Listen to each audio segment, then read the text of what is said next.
apparently Nyck de Vries is to be considered by Red Bull to act as reserve driver for AlphaTauri and Red Bull Racing during the Mexican Grand Prix. Well, if I was him, I would stay as far away from that deal as possible, because I think the way they treated him is absolutely unfair. I mean, they axed him just after 10 rounds. I think they should have at least given him until the end of the 2023 season, and just when they need him, just because Liam Lawson isn't available, because he's still having to do the final of the Super Formula series in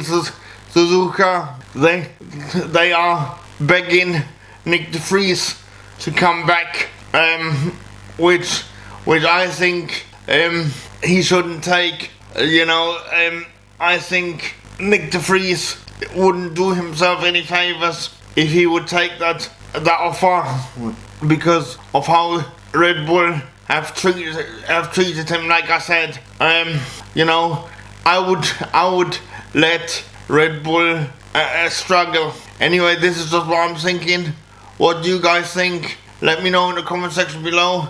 Cheers for watching. If you do like my content, then I would really appreciate it if you wouldn't mind smashing the subscribe button to help me grow my channel. And if you want to support me in a more personal way, then do check out the links in the video description. Alright, cheers guys, bye. I don't ever slow up, no I don't take shit. I got no love for the fakeness. If you wanna play tough and wanna hate this, I'll always show up. I don't ever slow up, no I don't take shit.